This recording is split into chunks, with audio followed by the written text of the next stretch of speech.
Mhm. I'm finally morphing into the woman that I envisioned, that I manifested. And I love I already loved myself enough, but man, oh man, this one, ooh, she's nice. New I chapter. like her. Yeah. And I think every woman needs to experience that. I think in general, if you're just having a lot of unclarity is the thing, go somewhere where you can meet new people where they don't know anything about your past. They don't Mhm. know anything about your present. They just get to meet you based off your future. Show up as your future self and Mhm. embrace the energy with which you attract. Welcome back to Power Your Voice. Today I have a very special guest, Jacquelina Jablonski. Not only does she own multiple businesses, she is a real estate investor, she owns a roofing company, she also has started teaching landlady classes, which I'm really excited to talk about because you know why? There's not many landladies. Mhm. So, welcome, Jacquelina. So Thank you. happy to have you here today. Thank you for having me. I appreciate being here. So, how did you get started in all this? This is like typically was considered a male dominated industry, right? Yeah. Owning property, owning a roofing company, and now teaching what would normally be called landlord classes turned Yeah. into landlady. What made you get started into this? Honestly, we were just doing things on the side, me and my husband, and the roofing was something that he just did with friends, and I said, "Why don't we just do it ourselves?" And then I just made it happen. And it just was something that we did. And then the investing and the landlading part, it was just let's invest in real estate, figure it out, and it just we kept on acquiring and getting more and more and more. And it was, trials and tribulations, but honestly, it's still been really fun. I actually really enjoy what I do a lot. That's great. How did you first get into buying that first property? What was it that Oh, piqued your interest or inspired you to think, I'm going to go buy something? you know that we buy ugly houses with like the little caveman looking little picture back in the day. It's like 2005, 6. We saw a distressed property and we actually wanted to buy it to open up a restaurant.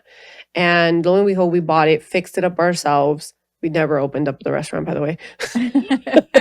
Life took different courses, but we wanted investing into it, and then we just said, "Why don't we just keep on doing this?" And we just saw opportunity instead of buying flashy cars, flashy clothes, or going on flashy vacations. It was let's reinvest into ourselves and buy real estate and continue doing the process over and over again. So while everybody in their 20s was going out and spending all this ridiculous amount of money, and I just wasn't, I was working, hustling, creating this life for not just myself, but for my kids as well, because I had kids young. And it just became this cycle, and we just continue it to this day. That's really exciting. So when you bought this first property, was it a commercial property that you thought you might Yeah. convert into a restaurant? That's a Yeah. little bit different because most people buy a residential property or a Yeah. condo or something like that. So you were going to buy this property for the sole purpose of starting a restaurant, but then life changed and you decided to lease it instead. Was that what happened? We were gonna fix it to open up the restaurant. So I've done so many different businesses. It's not even clear. Like I think the definition of hustler, we've done that. So we did flea markets, had a hot dog cart, had a food truck. So we said the food truck, let's open up a restaurant, and we're gonna call it the Taco Shack, and fix it up, etc. And just didn't want to do that anymore because roofing took on, and we wanted to continue investing. So we fixed it up and then we rented it to somebody else to open up a restaurant. And then they were successful. And then they didn't want to do it anymore. And then we rented it out as like storage facility and then an office. But yeah, it was just something where I don't know. I think I'm just like this really big risk taker. I don't think about it too much. It's kind of funny. Everybody always asks us this question, like, how did you do this? And it's like, we just did it for fun. And people are like, really? Like for fun? And I was like, yeah, because I think my whole life I was very sheltered. So anytime I had an opportunity to do anything in business, whether it's eBay, the flea markets, hot dog, I was so excited because I was like, I get to do it on my own. And I was so young. So it was such a huge risk and it was a challenge. And I wanted to prove everybody wrong my whole life of like, I can do it. So I did. That's awesome. So you say you were doing it for fun. Does that mean that this was a side hustle to start off, or did you just Yeah, jump all in right from the get go? it was a side hustle. So Okay. yeah, So this we was your extracurricular activity. This yes. was what you did instead of hobbies. This Yeah. was your thing that you did together with your Yeah, I husband. had a corporate job. I did the flea market and had an eBay store. I hustled Cutco knives. I don't know how people let me in their house back in the day. Uh, imagine, can I come into your house with knives? And I did this demonstration to show people knives. And then it was just went into real estate. We did all that, just started going into it. And then the roofing, I was like, don't do it with other people. Let's just do it ourselves. And I call myself, I think a lot of, I even have a mural, the pusher. I'm a pusher. I push people. I push myself. I push my husband. I push people in my office. I push my friends, my family. And now I'm pushing more myself, 100%. Mhm. I've retained that energy because it is draining. And now I'm pushing myself and I've opened up my own stuff that I'm now doing, which first was the networking group, which was a very big challenge, which is www.swhpg.com, Southwest Housing Providers Group, that we do networking for real estate investors and everybody in the community. And then I saw this big need that people were not doing it correctly and they had no idea what they were doing wrong and Mhm. how much this industry needs help. And I was kind of thinking and doubting my own energy when I first started doing networking a couple years ago. And then I realized, no, I'm pretty awesome. I like to say awesome like a possum sometimes because I don't know what else rhymes with awesome. So I don't know yeah. if anything rhymes with awesome either. So after you pivoted from the commercial properties, you kept those. And then did you start taking on residential properties at that point? Yeah, it was strictly residential. For about 15 years, Mhm. strictly residential, and then we started buying some that were mixed use a little bit, but still more residential, and I have more tenants than I have hands and feet and fingers, that but I like what I do. I like the buying and having tenants. I like the educating part. I like building communities because that's what I'm doing now. I'm building communities. I also like doing the fix and flips. That's something I like to do. I like to take it from, I like to say Fucci to Gucci. It's a little ugly and you just make it really pretty. And, it's within time. It's like a makeover, right? It's like all Mhm. those, She's All That and all those other movies where she has potential. Yeah, that makes sense. And then when you started doing the property management, I'm sure that that's when you had to start putting in place all the systems and you started Mhm. seeing all of the issues that could happen. What was one of the first experiences that you had that you were like, okay, if I get through this with this property management or this property or this resident, Mm. then I'm going to make sure this never happens again and I am going to fix this problem? I think there's 2 that resonate with me, if you don't mind. One was an eviction. It was horrible. I'd never been to an eviction before, so I sat in courtrooms before like, I filed it all by myself, did everything where I went, talked to everybody, like, kinda persuade them to help me because they were just like, "Here's an example, just do it yourself." And I brought, like, gift cards to people from Dunkin' Donuts. Starbucks wasn't a thing back then, but, Dunkin' Donuts and just like, "Please help me," and it was really kind, and everybody did. And I went through that whole process. Everything until the security deposit situation came up. The tenant didn't even appear to court, and they had owed me almost $10,000 worth of money. It was a lot. Yeah, and that back then, that was hard, that you felt that. Especially somebody new that's just starting this. You're putting all your money in, you're investing, you have bills, you have children, you have lifestyle, you're having all these multiple businesses. I wasn't thriving, I was surviving back then, right? And still sometimes I feel like there are moments where I'm surviving, but getting through that experience totally changed everything. Everything, that moment when they talked about the security deposit and the tenant not even showing up one eviction changed my whole perspective of everything. And that was in 2010. So 16 years ago. I changed everything that I did. I was like, never again. Like I felt so exaggerated, but it was very impactful. And then there was another situation where I had a tenant and she was an older woman. And mind you, I'm like 22. And she was like trying to scold me, like, I could be your mama and you got to listen to me. And I was like, but you're not. And I found like my power in that moment. because she was just like constantly trying to reprimand me. And I was like, who's in charge here? Like, I own this, not you. Like, and she said, I could be your mother. And I said, you know what? Yeah, you're right, but you're not. And from those two moments, and they were like really within months apart, I think I really changed a lot of my perspectives that I was in charge and I should be leading and I have to lead myself and not listen to tons of other people. And I have to change and feel what's right within me and my gut. And even if others are not doing it, it's okay that I'm doing it.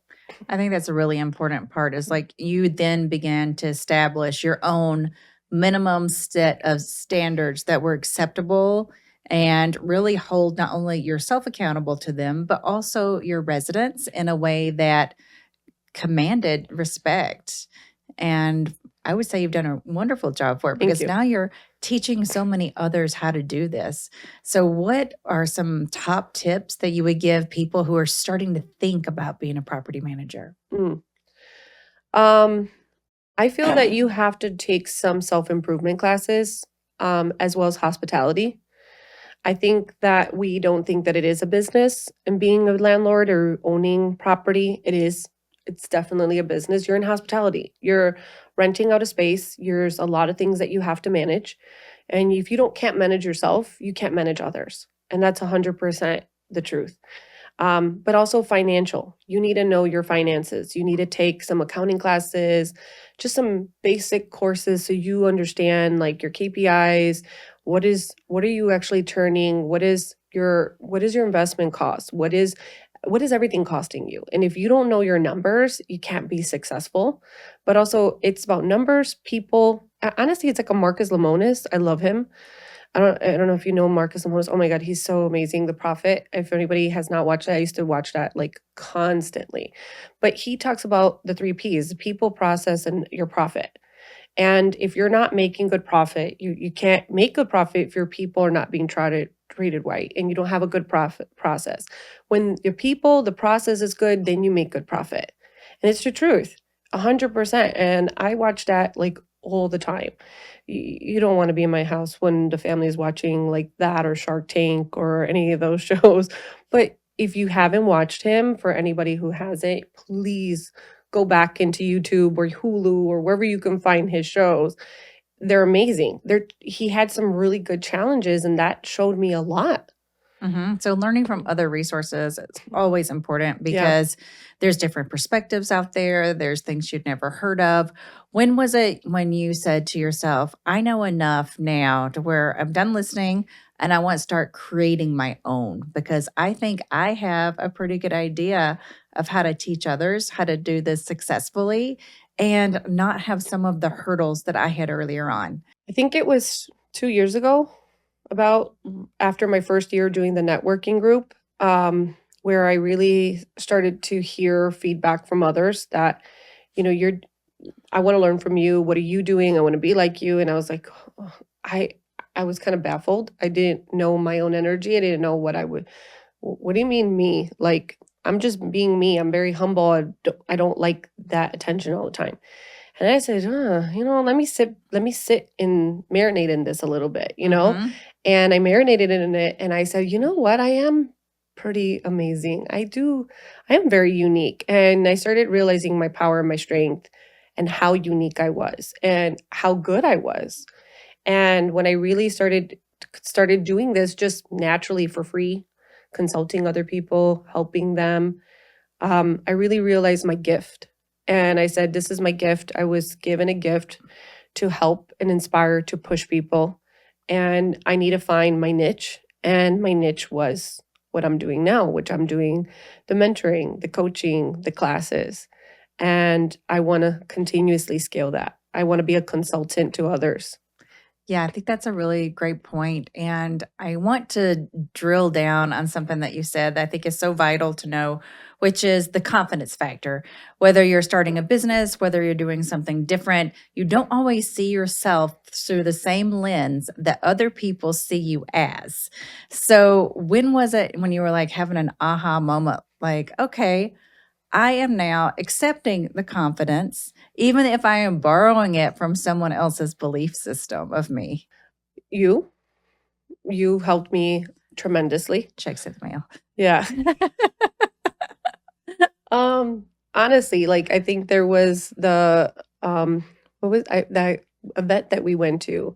There was something that clicked in that event as well. Like, I think I was already feeling and I was on the precipice of it, but being in that event with you, and then just continuously, I was like in your, like, okay, I don't know. I don't know if I really want this. I don't know if I really want to get helped. I don't know if I really want to get coached. Hmm.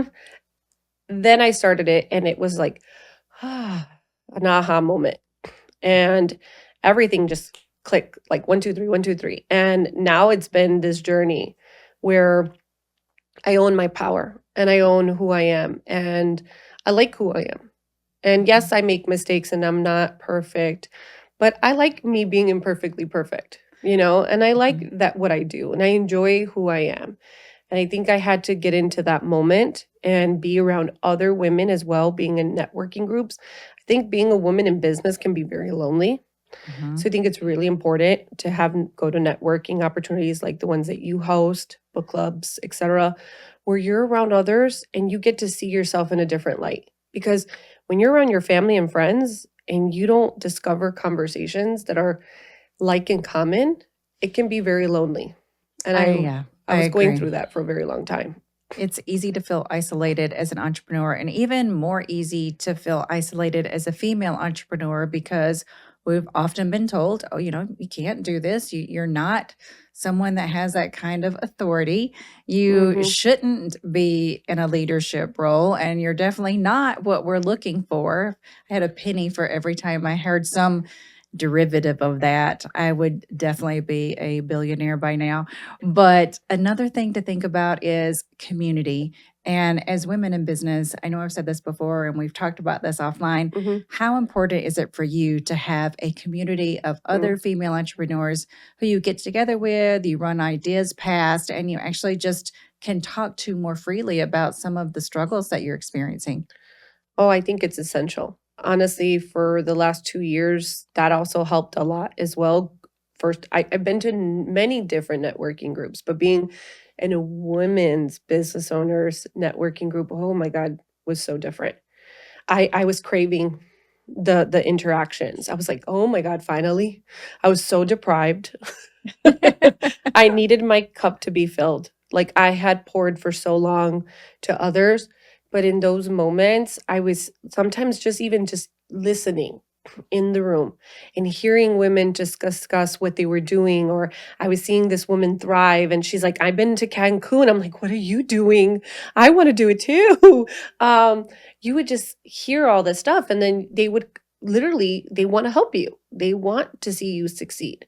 And it's very important to be around women that are good mirrors of Mhm. what you want in life. Because I think that that's a good version to have as a woman is not be around people who coddle you and keep you stagnant, that around others that move you, shake you, even if it breaks you a little bit, but you're going to get back up stronger. You're going to repair, right? And you're going to keep going. I think that's so important to have that transparency in those relationships. Exactly, because we all know entrepreneurship is not a sprint, it's a complete marathon. And along that, you're going to need to take water breaks, you're going to need running companions, you're going to need Yes. someone to cheer you on from the sidelines. And what better than a community to do that with you and for you so that you can do it for and with others? Yeah. 100%. I mean, even the book clubs that you run, when I go to them, and I've gone to other ones as well, I just see women that I've never met before, and they're giving me ideas, inspiring me, telling me tricks, giving me feedback, or you're just listening and observing to their perspective, and you're like, wow, that's a good perspective to have, or I really appreciate that consult. Unsolicited, but I love it, right? And then you see how they have challenges even amongst each other with difference of opinion, but they handle it so poised and so Mhm. well. Mhm. And I really enjoy that. I'm like, oh wow, this is amazing. We there was a difference in opinion and it was handled so calmly and efficiently. And I'm like, wow, I'm so proud of these ladies. quietly in the back, you know, like I'm a big people observer. I love to observe people. Mhm. So I just love that energy. I feel refilled 100%. So it's so essential for women to be around anything. Whether it's business coaching, book clubs, inspiration, business building, planning, manifestation boards. Just go to one at least a year, at least, please. But I think once a quarter at the minimum, you should go to it. I agree. And I know that you had said previously you were running around with an empty cup and may have not even realized it. So if someone's out there and they're thinking to themselves, I wonder if I have an empty cup or not, or if I'm just powering through because this is what I have to do, what are some symptoms that you can think of that you might have had Mm. that maybe they have that would make them raise their hand and say, you know what? I need to get involved in a different kind of community. I need to start thinking about myself a little bit more and realize that's not selfish. That's self care. Okay, this is a good question, I feel like. Okay, so as a woman in business, if you're feeling like you're doubting yourself, your self-esteem is low, your brain fog, you're not communicating clearly, you're not having an efficient day, you're doubting everything that you're doing, you don't feel good in anything that you're doing, it's time to go to a networking group. 100%. Because if you're sitting in that for too long, you don't know what to fix. You don't know where to start. You don't know what you're doing right. You don't know what you're doing wrong. And talking to other people in your office that already kind of know your tricks, your traits, they might be downplaying what your potential is. And I do think that sometimes when you're around people too long, they bring out some of the worst qualities in you, or they'll say, oh, but you've done this. Oh, but you're a warrior. Oh, but you're do. No, you want something fresh, something new, that you get to be the version of you that you always were meant to be. And I feel like I'm morphing into that woman for the first time. And it's crazy to say that, but it's the truth. Mhm. I'm finally morphing into the woman that I envisioned, that I manifested. And I love I already loved myself enough, but man, oh man, this one, ooh, she's nice. New I chapter. like her. Yeah. And I think every woman needs to experience that. So I think in general, if you're just having a lot of unclarity, is the thing, go Mhm. somewhere where you can meet new people where they don't know anything about your past, right? They don't know Mhm. anything about your present. They just get to meet you based off your future. That's an excellent point.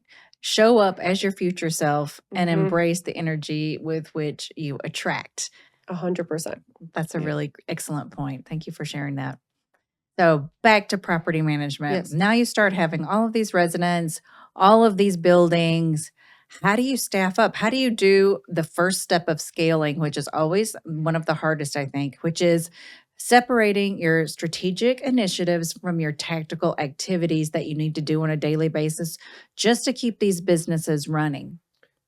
Oh, that's a mouthful. But I think in order for you to scale, you have to have a good community. 100%. In order for you to even begin that process to get the second building or even the first one, it's the Mhm. community that you have, the good lawyer, accountant, electrician, plumber. You need that all. Your community literally can make or break you. And we just talked about that even in networking, how the community is so important. And that stands as well in landlording. So if you don't have a community, meaning you don't have a go to electrician, a go to plumber, and you know that you can trust them, that is going to drive you absolutely bonkers. Also, it's about being calm. Everything is figure outable. Marie of how do you say her name? Forleo. Uh-huh. Everything is figure outable, 100%. If you would have met me in my 20s, I'd be like, oh my God, panicking. Everything is going to get fixed. It's about your way of managing that and managing the stress. When you're not thinking clearly and efficiently, you can't get through anything. You can't. You can't help out the process. You can't solve it. So you being calm and centered and then hiring people that also embodies that is very important. Because what's good for me is not good for you. And you need to find what's good for you. And I think that when you have that community, little by little you can scale where then you're going to be able to get the next building, the next one, and then Mhm. eventually you can hire your own staff. You can hire your own people. Today It's a lot easier and now in technology to have VAs, to have virtual assistants, to hire. There's so many things. When I was starting off, it wasn't that easy. So a lot of times people are saying, well, when you started investing, properties were a lot cheaper. Yes, that's true, but resources were more scarcely. Mhm. So it's kind of like a pros and cons, right? You can't really go tit for tat in that situation. But nowadays, things are so much accessible. There are networking groups. I have them. Mhm. I have an online Facebook group. So there's just so much there that you can meet, network, 100%. Because when one door closes, another one opens. Mhm. But literally, it is who you meet and how to have that and education. We think that school ends when we graduate college or high school. It doesn't. You have to continue reinvesting in yourself, and you have to continue going to continuing education continuously. And it's Mhm. so important to listen to hear from others so that you can build up your business and you take nuggets. Not everything is going to be a straight line. Sometimes it might be a zigzag or a little nugget here Mhm. and there, and then you build up what's good for you.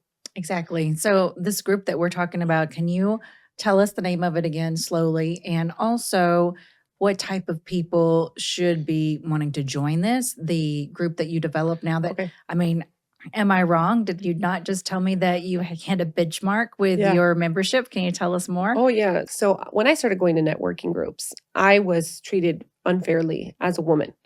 And as soon as I walked in, it was this very masculine energy of, how many doors do you have? It wasn't even hello, hi, what's your name? How can I, nothing. How many doors do you have? And that's like a big, like, pounding on the chest type of like, let me size you up. And I never disclose that because it's none of your business. I know that I know what I'm doing. And I have quite a few rentals in my portfolio. And I do that strategically because if I tell you what neighborhood where I'm investing at, you kind of know what my net worth is. Mm-hmm. And I don't want somebody to want to talk to me based off that. I want them to base it based off a connection. Mm-hmm. And then if I feel comfortable, we can talk about that later. But usually we don't get there. Yeah. So, how did you first overcome those scenarios where you're maybe one of the few women in the room, definitely one of the younger women in the room, and were approached by these types of people? I just had manners, the hospitality. Hi, my name is, that Southern, like, hi. Well, my name is Jacquelina. Nice to meet you. What's your name again? And you just have to like change it that way. And I just kept it that way. And I kept going to all these different networking groups, and it was the same song and dance. It just irritated me. So I said, it's time for me to open up mine. It's yes. And somebody approached me and said, would you? And I said, you know what? Yeah, let's do this. So I did the online version, which is Chicago Friendly Landlord Group. And then I'm part of the bigger umbrella, the MBOA, which they fight and advocate for landlords. They have so much, we have 13 chapters under the umbrella. And I opened Southwest Housing Providers Mhm. Group and reaching 20,000 members online and membership in person as well has scaled. We're kind of selling out of all of our networking opportunities. We have everything from 1031 exchanges to CPAs, notices, renewals, leasing. We talk about everything that you can think of. Um, I just love what I do and I love the capacity. And I've gotten so many compliments on the type of networking group that I've created. And I didn't realize how impactful that was until somebody told me, I'm all the way in the north side. I'm in Mokina, Illinois. Somebody told me, I was like, you drive all the way from Mokina, Illinois to the south side of Chicago? And then somebody else was on Evanston, came all the way to the south side of Chicago. And there's networking groups down the corner, around the block, Mhm. and they prefer to come to my community. And that was for me was like, I have a gift. Yeah. Well, you also have a niche Yes. and a talent to connect people that can be synergistic. So, anyone that would be interested in getting involved with property managers, anyone that serves property managers, anyone in the real estate market, Yes. any service providers, would these all be types of people Yes, that would get involved? 100%. And that's a very specific niche. So, I'm not surprised that people will travel far distances because it's something that directly relates to them. Yeah, it does, but I think it's the type of environment that we also have because I realize that there is quite a lot of different groups that are kind of coming up in Chicago and around the suburbs. But I think for us is that we really do strive on community. Anybody that who's new, we always introduce you to somebody in the room. We don't like to make anybody feel uncomfortable or sized up or down, regardless of where they are. I never asked the how many doors question. That's just not, it's a Mm. rule. Do not ask that. Um, and we really want to have, I like to be the hostess with the mostest. The hospitality 100% has to be something that strive. Anybody who's on the board, anybody who's attending, yes, you have to have that. I've had bad experiences, and I never want somebody to tell me that they had a bad experience. And if they did, I'm going to deal with it right away. Mhm. Exactly, because you don't want to repeat what you experienced when you first started going out to those other networking groups, which is really amazing. Yeah, and you're just as amazing with your networking groups, by the way, too.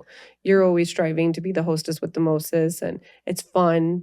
And I think that also seeing you as well has helped me out a lot, and it's reaffirmed what I'm doing as well. Oh, thank you. I appreciate that. I do believe that networking, when I got into networking, I went and visited a lot of different ones because we are in Chicagoland. There's a lot of groups, but what I found was networking was not working for me, especially when I was looking for a very specific niche, which were women who own businesses or responsible for corporate revenue. So it was easy to start it because that was what I needed. So I assumed that other people would too. And that's very similar to what you had adopted with your group.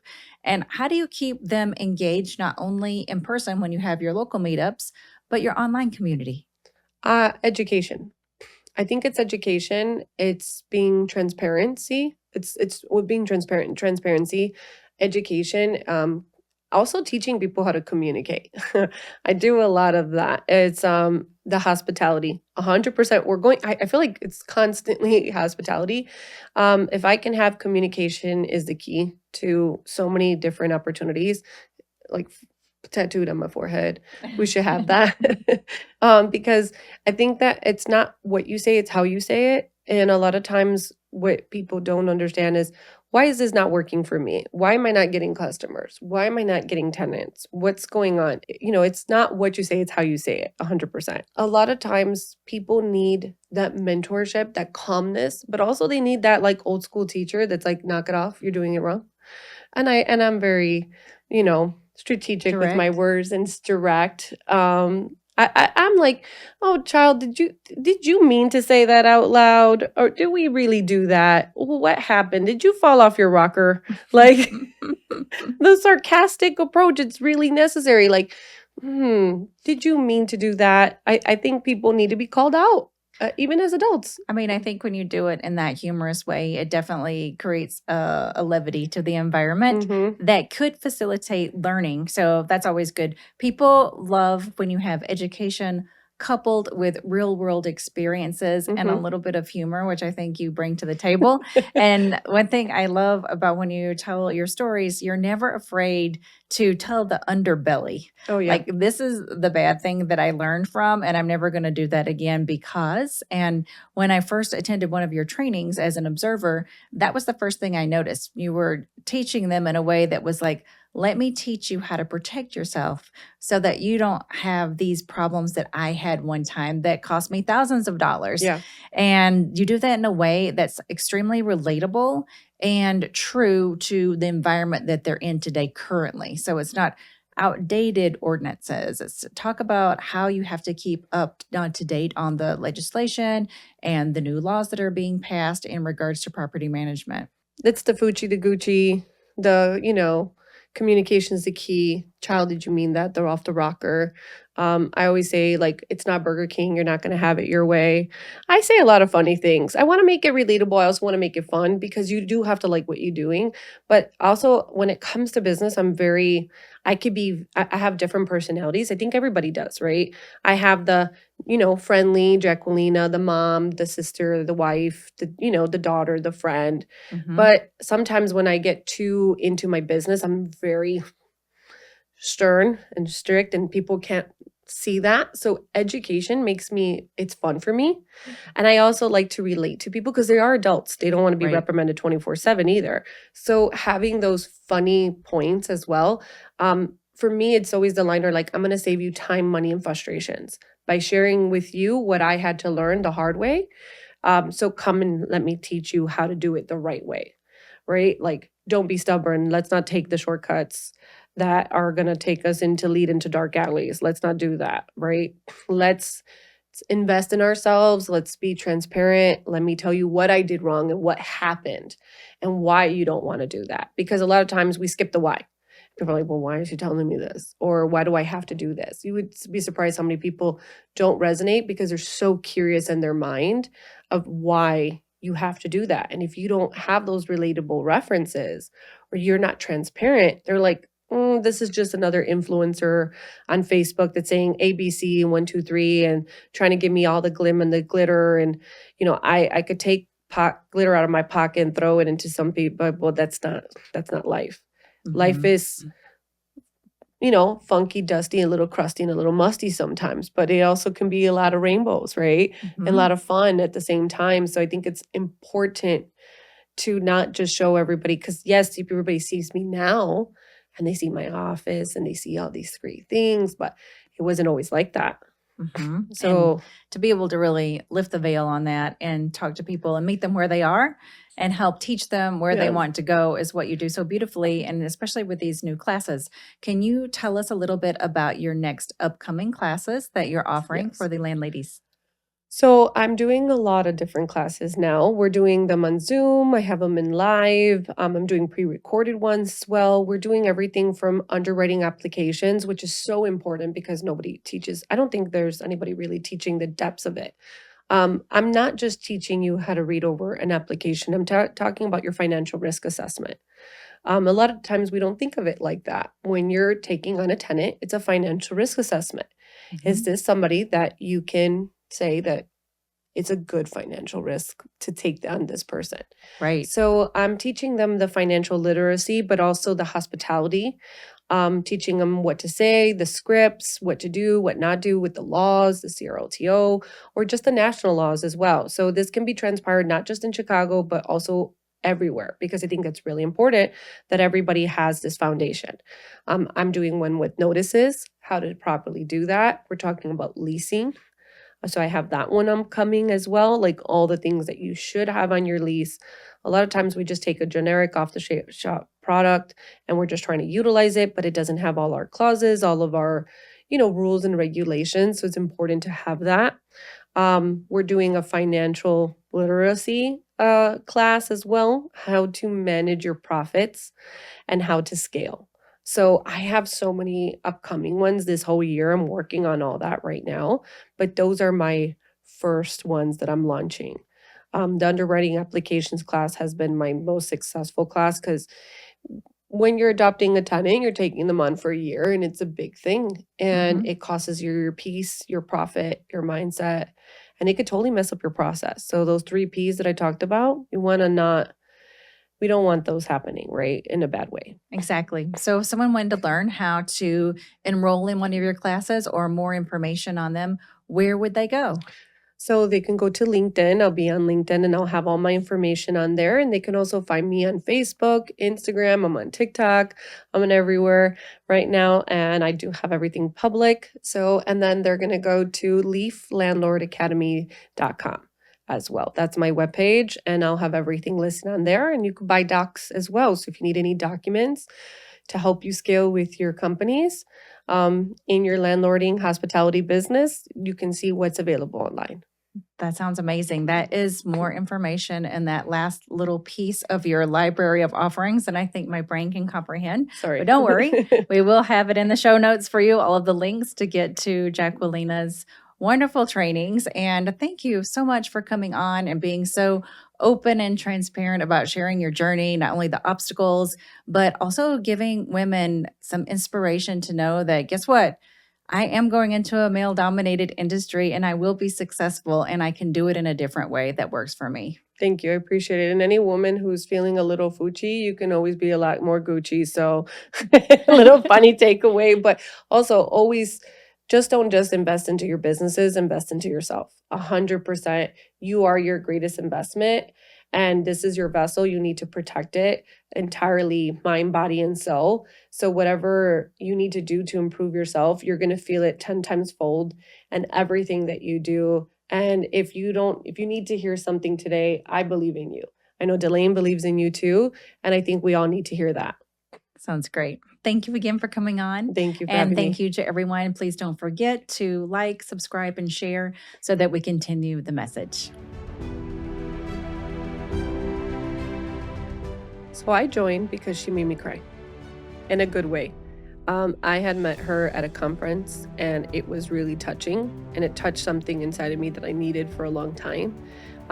It took me a while to get started, but I wish I would have done it months before. I truly needed mentorship. I needed that help. I needed a safe space. I needed someone to help me guide me through maybe my own questions, my own self-doubt, and I'm so glad that I did it. I feel like a different person than I first started. I really feel transformed, revived, re-energized, and more clear, confident in everything that I do. And I hope that you get to experience that too. I will continue investing in myself, continue coming to these networking events, coming to anything that Delane hosts, because I truly believe that she believes in me and I believe in her. And I truly feel, I don't even know how to say it. It's such a unique experience, and I hope that you get to experience it too. So I hope that you join us as well.